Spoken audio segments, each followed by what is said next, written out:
అంతటా ఉండేది విష్ణుతత్వం కదా. అంతటా ఉన్నవాడు ఆయన యోగ నిద్ర ఎందుకు చెందుతారండి? యోగ నిద్రను ఎందుకు వరిస్తారండి? యోగ నిద్ర గురించి మనం ఇప్పుడు చెప్పుకోవాలి. ముక్కోటి ఏకాదశి సందర్భంలో మనం చెప్పుకోవాలి. ఎందుకంటే ముక్కోటి ఏకాదశి అంటే ఏమిటి? సరిగ్గా ఆషాఢ శుద్ధ ఏకాదశిలో శ్రీ మహావిష్ణువు శయనిస్తాడు, యోగ నిద్రలో ఉంటాడు, ప్రారంభిస్తాడు. దాన్ని శయన ఏకాదశి అంట. తర్వాత శ్రావణం, భాద్రపదం, ఆశ్వీజం అయ్యాక కార్తీక శుద్ధ ఏకాదశి నాడు నిద్రలేస్తాడు. దాన్ని ఉత్థాన ఏకాదశి అంటారు. ఆ మర్నాడే క్షీరాబ్ది ద్వాదశి అని ప్రత్యేకంగా ఉసిరి మొక్కకి పూజ చేసి మనం పండుగ జరుపుకుంటాం. కానీ మనం ముక్కోటి ఏకాదశి నాడే గుళ్ళ దేవాలయానికి వెళ్ళి ప్రత్యేకంగా ఉత్తర ద్వారం ద్వారా దర్శనం చేసుకోవాలని అనుకుంటాం. ఎందుకు? శ్రీ మహావిష్ణువు 4 నెలలు యోగ నిద్రలో ఉన్నాక దేవతలకు దర్శనం ఇవ్వడానికి 1 నెల పట్టింది. భగవద్ దర్శనం అంటే ఏమిటో ఆలోచించను. ఉరుగా తలుపులు తీయగానే తోసుకుని లోపలికి వెళ్ళిపోవడం కాదు దైవ దర్శనం అంటే. అంత తేలిగ్గా దొరికే వ్యవహారం కాదు. ఆయన యోగ నిద్ర నుంచి మేలుకొన్నది కార్తీక శుద్ధ ఏకాదశి అయితే, మార్గశిర శుద్ధ ఏకాదశి వచ్చే వరకు దేవతలకే దర్శనం లేదు, మనకెక్కడ ఉంటుంది? వాళ్ళు నెల తర్వాత వెళ్ళారు. అంటే దైవ దర్శనానికి వెళ్ళే ముందే మన మనస్సును చాలా పవిత్రం చేసుకుని వెళ్ళాలి. అక్కడికి వెళ్ళాక పవిత్రం అవుతుంది అనేది వేరే విషయం. అసలు వెళ్ళే ముందు కొంత పవిత్రం చేసుకోవాలి కదా. అందుకని మనం మానవ తత్వంలో మార్చుకోవాల్సింది ఏమంటే, గుళ్ళోకి వెళ్ళేటప్పుడే అసలు ఖచ్చితంగా మనం పవిత్రమైన హృదయంతోనే వెళ్ళాలి. ఆ పవిత్రత ఏర్పడడానికి దేవతలకి యోగ నిద్రలోంచి విష్ణువు లేచాక 1 నెల పట్టింది. 30 రోజుల పాటు సాధన చేస్తే తప్ప, దీక్ష చేస్తే తప్ప దేవతలకు కూడా భగవద్ దర్శనం లభించదు. అందుకే అన్ని దర్శనాల్లోకి ముక్కోటి దర్శనం దుర్లభం అన్నారు. అందుకని అనుకున్నా కూడా ఒక్కోసారి సాధ్యం కాదు. అది ఏదో అనుకుంటాం కానీ దొరకదు కొంతమందికి. ఎందుకంటే అంత పుణ్యం వాళ్ళు చేసుకోలేదు అంటారు. అలాంటి తేడాలన్నీ ఉంటాయి. అందుకని గజేంద్రుడు నిజంగా మీరు ఆలోచించండి, కథ ప్రకారం నీళ్లు తాగదలుచుకుంటే లోపలికి దిగాలండి. ఆయన దగ్గర పెద్ద తొండ ఉందిగా, 5 HP మోటారు. ఆ తొండ అందులో పెట్టి లాగైతే నీళ్ళు ఏమిటి చెరువు వచ్చేస్తుంది. తాగచ్చుగా. ఒకడు ఎలా ఉంటాడంటే లోకంలో మామూలుగా చేసే పని పెద్ద హడావుడు చేస్తాడు, పెద్ద హడావుడు. అలాగే గజేంద్రుడు కూడా వెనకాల ఆడ ఏనుగులు వచ్చేసరికి నేనెవడో తెలియాలని అందులో దిగాడు. ఎవడు దిగమన్నాడు?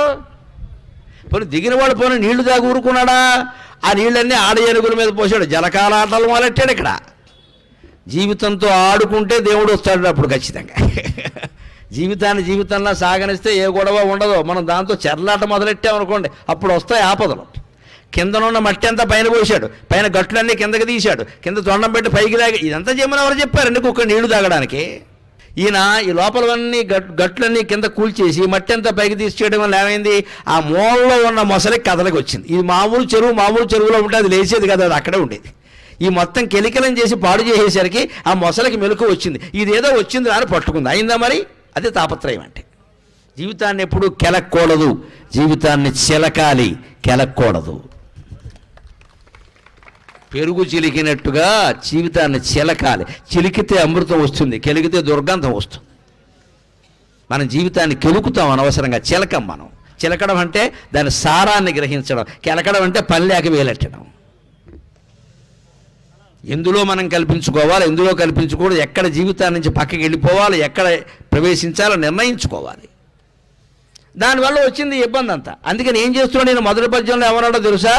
దేవుణ్ణి రమ్మనట్లా, ప్రార్థించట్లా, కాపాడమని అడగల. నానానేక పయోధములు వనములోనన్ పెద్ద కాలంబు సన్మానింపన్ 1,00,000,000 కరిణీనాథుండనయ్యుండి మద్దానాంబ పరిపుష్ట చందన లతాం తచ్ఛాయలందుండక ఈ నీరాశను ఇటేల వచ్చితి భయం బెట్లో గదే ఈశ్వరా. ఇది మొదటి పద్యం. ప్రార్థన బాగుంటే పోతన గారి పద్యంలో ప్రార్థన చేస్తే విష్ణువు రాకపోవడం ఏంటండి? ముక్కోడు దేవతలు వచ్చేద్దా? కానీ ఈ ప్రార్థనలో గజేంద్రుడి యొక్క అహంకారమే ఉంది తప్ప ప్రార్థన లేదు. దాని లోపల అర్థం తెలుసుకుంటే తెలుస్తుంది. ఏమంటున్నాడు ఆయన? నానానేక పయోధములు వనములోనన్ పెద్ద కాలంబు సన్మానింపన్. అనేక రకాల కొన్ని వందల ఏనుగులు నన్ను సెవిస్తూ ఉంటే హాయిగా ఆ అరణ్యంలో ఉండకుండా ఇక్కడికి ఎందుకు వచ్చా? దీన్ని రాజసాహంకారం అంటారు. నా దగ్గర పెద్ద సైన్యం ఉంది, ఏనుగులు ఉన్నాయి, నేను మహారాజుని, హాయిగా అక్కడ ఉంటే ఈ మొసలు పట్టుకునేది కాదు, 1000 ఏళ్ళు యుద్ధం చేసినా ఇది వదలట్లా, అసలు ఎందుకు తెచ్చుకున్నా ఇదంతా, అనవసరంగా ఇంట్లో కూర్చుంటే పోయేది కదా, ఆ రాజస అహంకారం అంటారు. అన్ని వేల ఏనుగులు నన్ను సేవిస్తున్నాయి అని తలుచుకోవడం ఉందే, అది 10,00,000,000,000 కరణీనాథుండనయ్యుండి 10 లక్షల ఆడు ఏనుగులకి భర్తలయ్యుండి. ఎవడడిగాడు నీ విషయాలు ఇవన్నీ? ఇది కామవాంఛలు, తమో గుణం అంటారు. నీ భార్యల రికార్డు ఆధార్ కార్డా? నేను ఎవడని అడిగాడా? నీకు ఎంతమంది పెళ్ళాలు ఉంటే మాకే? మొసలు పట్టుకుని ఎడుతుంటే ఓ పక్క. అంటే వీడు అసలు బాధ ఏమిటంటే మొసలు పట్టుకుందని కాదు, భార్యలు చూస్తుండగా పట్టుకుందండి, అదే అవమానం. అది మొగాడు బుద్ధి ఎలా ఉంటుంది అంటే, ఒక్కడో పెడుతుండగా ఎవడో గోమె కొడితే మాట్లాడు, తుడి చేసుకుని వచ్చేస్తాడు. భార్య ఉండగా కొట్టాడు అనుకో, ఎగబడి కొట్టేస్తాడు మొత్తం. ఇక్కడ మావిడు ఉండగా కొడతావా అంటే దెబ్బలో నాకు అర్థం కాదు. భార్య ఉంటే ఒకలాగా, భార్య లేకపోతే ఒకలా, దెబ్బే, గోబే, వాపు వాపే. ఎవరున్నా ఎవరు లేకపోయినా గోబే, వాపు వాపే, దెబ్బే. కానీ మనిషి ఫీలింగ్స్ అంటారండి వీటిని. భావాలు ఎలా ఉంటాయంటే 10 మందిలో చూస్తుండగా, అంటే మరి చూడకుండా లోపల పిలిపించి కొట్టాలి ఇటువంటి వాడిని. వాడు కోపం వచ్చింది కొట్టాడు, ఆలోచిస్తారంటే ఇవన్నీ. మన ఆలోచనలు ఇలాగే ఉంటాయి. సరిగ్గా గజేంద్ర మోక్షం అదే. వింటే పుణ్యం అన్న కాదు, విశ్లేషణ చేసుకుంటేనే ఏదైనా తెలుస్తుంది, లేకపోతే ఏమీ తెలియదు. మనము గజేంద్రులాగే ఉంటాం. వాడు గజం, మనం అరగజం, అంతే తేడా.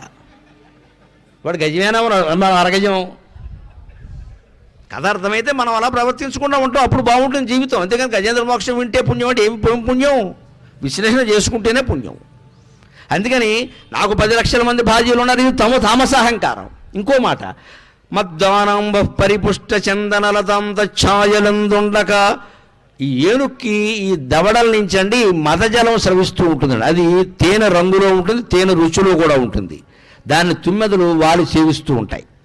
మదజలం అంటారు దాన్ని, మదం అంటారు. 9 రంధ్రాల నుంచి దానికి మదం స్రవిస్తూ ఉంటుంది. ఈ చిక్కడి నుంచి జారేదాన్ని మదం అని ప్రత్యేకంగా అంటారు.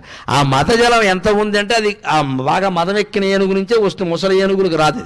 ముసలి ఏనుగులు కూడా మీకు లెక్క అంటే సర్కస్ ఏనుగులు చూడండి, ఈ దవడల మీద సారల్లా ఉంటాయి కిందికి. అది అంటే మొత్తం ఎండిపోయింది వ్యవహారం. అది కారి చారబడింది, ఇక కారదు. ఆ మదజలాన్ని బట్టి నిర్ణయిస్తాడు మదపుటేనుగా కాదా, ఆ మదం స్థాయిని బట్టి. అటువంటి మదపుటేనికి అందుకని ఏమనుకుంటుంది, నా మదజలం అక్కడ ఉన్నప్పుడు ఎంత స్రవించేదంటే అది కింద కాలువలు కట్టేది. ఆ కాలువల నీళ్లు మంచి గంధపు చెట్లకి పనికొచ్చేవి. ఆ రకంగా అడవిలో కొన్ని 100 మంచి గంధపు చెట్లు నా మదజలం కారణంగా పెరిగాయి. ఇదేమంటారు? సాత్విక అహంకారం. ఈ 3 సాత్విక, రాజస, తామస అహంకారాలు ఉండి ఏమంటాడు? పిలవడం మాత్రం భయం పెట్లో కదే ఈశ్వర అంటున్నాడు. నాకు భయం అవుతుంది అని అడగాలి, రమ్మని కాపాడమని అనలేదు. అందుకే విష్ణువు రాలేదు. ఇదే మహావిష్ణువు తత్వం. భగవంతుడైనంత మాత్రానే మనకు అనుమానం వస్తూ ఉంటుంది ఒక్కోసారి. దేవుడు ఏంటంటే ఊరికే గుళ్ళో కూర్చుంటే ఎలాగ అందరినీ కాపాడదు. మరి దేవుడికి పనే లేదు ఇక్కడ. నన్ను కాపాడమే పని ఇక్కడ. ఎందుకు కాపాడతారండి? ఆయన కూడా ఎవరన్నా ప్రార్థన చేయాలి కదా. ఇంట్లో కూర్చొని జపం చేశామా, ప్రార్థన చేశామా, ఏమీ చేయకుండా దేవుడు ఎందుకు కాపాడతారండి? ప్రార్థన చేసిన వాడినే కాపాడుతాడు. ఆ ప్రార్థన కూడా ఎలా ఉండాలి? నిరహంకారంగా ఉండాలి. అహంకారం కనపడద్దు. ఇందులో అహంకారం కనపడుతోంది. అందుకే విష్ణువు రాలేదు. ఎప్పుడు వచ్చాడు? లావొక్కింతయు లేదు, ధైర్యము విలోలంబయ్యే, ప్రాణంబులుంటావులు తెప్పెను, మూర్ఛ వచ్చే తనువుండస్యన్ శ్రమంబయ్యడిన్ అని తన బలహీనతను అంగీకరించి నీవే తప్పని తప్పరం బెరుగ మన్నింపన్గదే దీవుని రావే ఈశ్వర కావవే వరద సంరక్షించు భద్రాత్మక. నువ్వు తప్ప ఇంకో గతి లేదు. నా శరీరం చిక్కిపోయింది, బలం తగ్గిపోయింది. లావు అంటే బలం ఎక్కడ, ఏదో లావుగా ఉండడం కాదు, బలం తగ్గిపోయింది. ప్రాణంబులుంటావులు తెప్పెను, పైన ఉండే ప్రాణం కిందకు వచ్చింది, కిందకుండే అపానం పైకి వెళ్ళిపోయింది, చచ్చిపోతున్నాను, ఊపిరాడక నన్ను కాపాడవయ్యా అని బలహీనతను అంగీకరించి ప్రార్థిస్తే అప్పుడు ఒక్క క్షణం ఆగలేదు. మీరు గమనించండి. లక్ష్మీదేవికి చెప్పలేదు, శరికిని చెప్పడు, శంఖచక్ర యుగము నుంచి ఏదో ఈ సంధింపడు. భక్తుడిని కాపాడాలంటే ఆయుధాలు ఉండాలి కదా. శంఖచక్రాలు కూడా చేత్తో పట్టుకోలేదుట. ఏ పరివారంబును చేరడు, వైకుంఠంలో ఉండే విశ్వక్సేనుండి కానీ పరివారాన్ని కానీ ఎవరిని పిలవలేదు. అభ్రగపతులను పన్నింపడు. కనీసం వేగంగా రావాలంటే గరుత్మంతుల మీద రావాలి కదా, గరుడ ఎక్స్ప్రెస్ అయినా ఎక్కాలి కదా, గరుత్మంతుడు కూడా పిలవలేదు. అంతేకాదు, పోతన గారు ఇంకో అందమైన మాట చెబుతాడు. హడావుల్లో ఉండే మనిషి ఎలా ఉంటాడంటే తలదూకోవడం కూడా మర్చిపోతాడట. ఆకన్నికంతర ధమ్మిళ్ళము చక్కనొస్తాడు. సరదాకి లక్ష్మీదేవితో పాచికలు ఆడుతున్నాడు కాబట్టి నెత్తి మీద కిరీటం లేదమ్మా, జుట్టు మాత్రం ఉంది. జులపాలు బ్రహ్మాండంగా ఉన్నాయిగా, అవి చెవుల మీద పడుతున్నాయి. ఆ చెవుల మీద పడుతున్న జుట్టు అయినా దువ్వుకోవాలా వద్దా? అది కూడా దువ్వుకోలేదుట. అంత కంగారు పడ్డాడు. అంటే భక్త రక్షణ కోసం ఎప్పుడూ సిద్ధంగా ఉంటాడు భగవంతుడు. మహావిష్ణువు మనం నమ్మాలి. ఆ విషయాన్ని మనం పిలవడమే ఆలస్యం. అందుకే ఏడుకొండల వాడిని ఒక పిలుపులో పిలిచితే పలుకుతావట అంటారు. ఊరికే అనలేదండి ఆ మాట. ఆ పదముక్కుల వాడు పిలిచితే ఒక పిలుపులో పిలిచితే పలుకుతావట. ఆ పిలుపు ఎక్కడి నుంచి రావాలి? నాభి దగ్గర నుంచి రావాలి. ఆర్తితో పిలవాలి, అజీర్తితో పిలవకూడదు. అన్నం తిన్నాం కదా కాసేపు భజన చేద్దాం అని చేయకూడదమ్మా. దేవుడు రాకపోతే నేను అన్నమే తిన్ను అన్న ఆర్తితో చేస్తే దేవుడు వస్తాడు. అన్నం తినేసి కాలక్షేపానికి చేయడం కాదు. కాలక్షేపానికి చేసినా మంచిదే, వచ్చే జన్మలో వస్తాడు, ఈ జన్మలో రాడు. నువ్వు కాలక్షేపానికి చేసావు. అన్నం తినడానికి దేవుడు రాకపోతే తేలాల్సిందే ఈ విషయం అంటే వస్తాడు ఖచ్చితంగా. గజేంద్రుల్లో ఆ పట్టుదల ఎప్పుడు వచ్చిందంటే చివరిలో వచ్చింది. అందుకని వచ్చాడు. ఇంకో చిత్రం జరిగింది. ఆయన వచ్చాడు, విడిపించాడు. వచ్చిన వెంటనే ఏం జరిగింది తెలుసా? ఆయన ఒక్కడు రాలేదు, రావడం ఆయన ఒక్కడే వచ్చాడు, కానీ ఆయన వెనకాల చాలా వచ్చాడు. అది మహావిష్ణు తత్వం. తన వెంటన్ సిరి లచ్చి వెంటన్ అవరోధ వ్రాతమున్ దాని వెంకను పక్షీంద్రుడు దాని వెంకను ధను కౌమోదకీ శంఖ చక్రని కాయంబోను నారదుండు ధ్వజనీకాంతుండునై వచ్చి రుయ్యన వైకుంఠపురంబునం గలుగువారు ఆబాల గోపాలమున్. మనం అమాయకంగా అనుకుంటాం. ఈ కాలంలో ఇంకా బాగా వ్యాపిస్తోంది అమాయకత్వం. ఏమిటో తెలుసా? ఆరోగ్యానికేమో సూర్యుడు అంటాం. ఆరోగ్యం బాగా లేదంటే జాతకాలు చెప్పేవాళ్ళు ఏమంటారు? ఆదిత్య హృదయం చదవండి అంట. డబ్బు లేదండి అంటే కనకధారాస్తవం చదవండి అంట. శని పెట్టేసింది అంటే నవగ్రహ స్తోత్రం చదవండి. గుళ్ళోకి వెళ్ళి నవగ్రహాల చుట్టూ తిరగండి. మా అబ్బాయికి చదువు రావట్లేదంటే సరస్వతి దండకం చదవండి. ఇలాగా మా అమ్మాయికి పెళ్ళి అవ్వట్లేదు, రుక్మిణీ కళ్యాణం చదివించండి. ప్రతి లోపానికి, ప్రతి కష్టానికి ఓ దేవుణ్ణి, ఓ మంత్రాన్ని చెబుతారు. కానీ మహావిష్ణువు ఎలాంటి వాడంటే సింగిల్ విండో సిస్టమ్. ఒక మాటలో చెప్పాలంటే ఆయన పట్టుకుంటే అందరినీ పట్టుకోరండి. అదే పోతన గారు ఇక్కడ చెబుతున్నాడు చూడండి. ఆయన ఒక్కడే వచ్చాట, కానీ తన వెంటన్ సిరి, ఆయన వెనకాల లక్ష్మీదేవి వచ్చింది. అదే నేను ఇందాక శ్లోకంలో చెప్పా. కంగారుగా వెళ్ళిపోతున్నాడు ఆయన. లక్ష్మీదేవికి అనుమానం వచ్చింది. అడిగదనని కడు వడిజను అడిగిన తను మగుడ నుడువడని నడయుడుగున్ మెడ మెడ సిటి మూడి తడబడ అడుగిడు నడు గిడ దుజడి మన అడుగిడు నెడలన్ అని 23 డకారాలు ఉపయోగించి పద్యం రాస్తాడు మన మహాకవి బెంబెర పోతన. ప్రపంచ సాహిత్యంలో ఇలాంటి పద్యం లేదు. 23 డకారాలు ఒకే పద్యంలో. ఎక్కడ అర్థహీనమైంది ఒక్కటి కూడా లేదు, అన్నీ సార్థకమైన మాటలే. అడిగదనని కడు వడిజను అడిగిన తను మగుడ నుడువడని నడయుడుగున్ వెడ వెడ సిటి మూడి తడబడ నడుగిడు నడు గిడదు జడిమ అడుగిడు నెడలన్. అడుగుదామని ముందుకు అడుగుతోందిట, కానీ అడిగితే మాత్రం ఇప్పుడు చెప్పాడు 100 ఫోన్లు ఈయనకి చెబుతాడేటి. అందుకని లక్ష్మీదేవికి అనుమానం చెప్పడం. అదే నేను శ్లోకంలో రాసా. కా మధురేక్షణ స్మరతి త్వాం స్వామిన్ వదేత్యర్థిత. ఏవయా, ఎవరో స్మరిస్తున్నారా నిన్ను? విరహవేదంతో బాధపడుతున్నారా, వెళ్ళిపోతున్నావు అని అడుగుతూ ఉంటే కించిత్ కుంచిత వామలోచన సఖీరుద్ధక హరిపాతునక. ఆ కొంచెం కుంచుకున్నటువంటి కళ్ళతో ప్రశ్నిస్తున్న లక్ష్మీదేవికి సమాధానం చెప్పకుండా వెళ్ళిపోతున్న శ్రీ మహావిష్ణువు మిమ్మల్ని అందరినీ రక్షించునుగాక అని చమత్కారంగా నేను ఈ శ్లోకం చెప్పుకున్నా సరదాగా. అందులో ఉండే తత్వం ఒక్క 2-3 నిమిషాల్లో చెప్పుకుని మనం సెలవు తీసుకుందాం. మహావిష్ణువును ప్రార్థిస్తే వెనకాల లక్ష్మీదేవి వచ్చిందంటే అర్థం ఏమిటండి? గుళ్ళోకి వెళ్ళి దేవుడికి దండం పెట్టాలమ్మా. పెట్టి ఏం కోరాలో తెలుసా? నాకు తెలియదు, నన్ను కాపాడు. అదే కోరండి, ఇంకేం వద్దు. నేను అదే కోరతాను. నాకు తెలియదు, నన్ను కాపాడు. ఇది గొప్ప కోరిక. ఏమి అడగద్దు. డబ్బు కావాలి, పిల్లలు కావాలి అడగద్దు. డబ్బు ఇచ్చామంటే డబ్బు ఇస్తాడు. 1 కోటి రూపాయలు ఇస్తాడు. కోటికి సరిపడా డబ్బు ఇస్తాడు. దెబ్బకు మొత్తం డాక్టర్ పట్టుకుపోతాడు. 2 కిడ్నీలు పాడయ్యాయండి, అది 1/2 కోటి, ఇది 1/2 కోటి తీయండి అంటాడు. ఏమైంది నీ కోటి ఇక్కడ? కోటి అడగడం కంటే కిడ్నీ అడగడం మంచిది కదా. పోనీ కిడ్నీ అడిగామనుకో విష్ణుమూర్తిని, కిడ్నీ ఇస్తాడు, తర్వాత లంగ దెబ్బతినేలా చేస్తాడు, ఊపిరితిత్తులు. అవి ఎవడిస్తాడో? ఇవన్నీ బాగానే ఉన్నాయనుకో, కరోనా వచ్చింది అంటారు, మొత్తం వ్యాధి నిరోధక శక్తి పోయింది. అది ఎవడిస్తాడో? అందుకే భగవంతుడిని ఏది అడగకూడదు. ఏదైనా అడిగితే అదే ఇస్తాడు. ఏమీ అడగకపోతే అన్నీ ఇస్తాడమ్మా. అది దైవ కరుణ. ఏమీ అడగకపోతే అన్నీ ఇస్తాడు. ఏది తెలివైన పనో మీరే ఆలోచించుకోండి. నిజానికి నాకు తెలియదు, నన్ను కాపాడు కూడా అక్కర్లేదు, అదే ఆయనకి తెలుసు. కానీ ఏదో మనస్సులో భయం ఉంటుంది కదా కొంచెం. అందుకని పరమాత్మ ఏం అడగాలో నాకేం తెలియదే, నన్ను కాపాడు అంటే వెనకాల సుదర్శన చక్రం పెట్టి మన కాపాడతాడు. ఆయన ప్రార్థిస్తే ఆయన వెనకాల లక్ష్మీదేవి వచ్చిందంటే అర్థం ఏంటంటే భగవంతుడిని ప్రార్థన చేస్తే డబ్బులు అవే వస్తాయి. మరి డబ్బులు మనం వేరే అడగక్కలేదు, ఒక 5 అడగక్కలేదు అక్కడ. అంతేకాదు లచ్చి వెంట అవరోధ వ్రాతమును దాసదాసీ జనాలు లేనటువంటి భోగం ఒక భోగమా?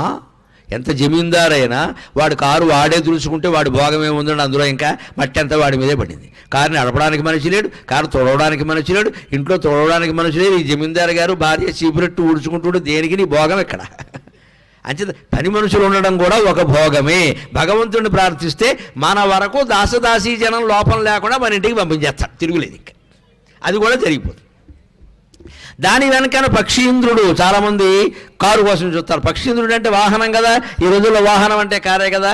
భగవత్ ప్రార్థన మనస్సులో చేస్తూ ఉంటే నీ సొంత కారు అవసరం లేకుండా పొద్దున్నో కారు సాయంత్రం కారు ఇస్తాడు. ప్రత్యక్ష ఉదాహరణ నేనే, ఇంకెవడా కల.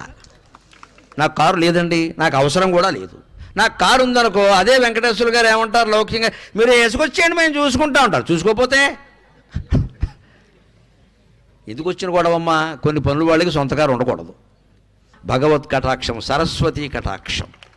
పిల్లలు ఎదురుగా ఉన్నారు కాబట్టి బాగా చదువుకోండి, డబ్బు మీద దృష్టి పెట్టకండి, బాగా చదువుకోండి. సరస్వతి కటాక్షం ఉంటే లక్ష్మీదేవి వెనకాల పరిగెత్తుకొస్తుంది. చదువుకుంటే విద్వాన్ సర్వత్ర పూజ్యతే, ఈ దేశం ఆ దేశం లేదమ్మా. దాని వెనకన పక్షీంద్రుడు అంటే మీరు భగవద్భక్తులైతే, మీ వైదుష్యం ఉంటే వాహనాలకు లోటేం లేదండి. పొద్దున ఒకటి సాయంత్రం ఒకటి, అన్ని కార్లు మనమే. ఏది మనం తొడవక్కల్లా, ఏది మనం కడగక్కల్లా, దేని మరమ్మతులు మనకు సంబంధం లేదు. డ్రైవర్ని పెట్టుకోక్కల్లా, ఖాళీ సమయంలో వాడు మనం బ్యాకాడుకుంటూ కూర్చోక్కల్లా. ఎంత సుఖం అది. దాని వెనకను పక్షీంద్రుడు, దాని వెనకను ధనుక్కౌమోదకీ శంఖ చక్ర నికాయంబును. ఇవాళ కార్లు బంగారం ఉండగానే సరిపోతున్న సెక్యూరిటీ, రక్షణ ఎక్కడుందండి?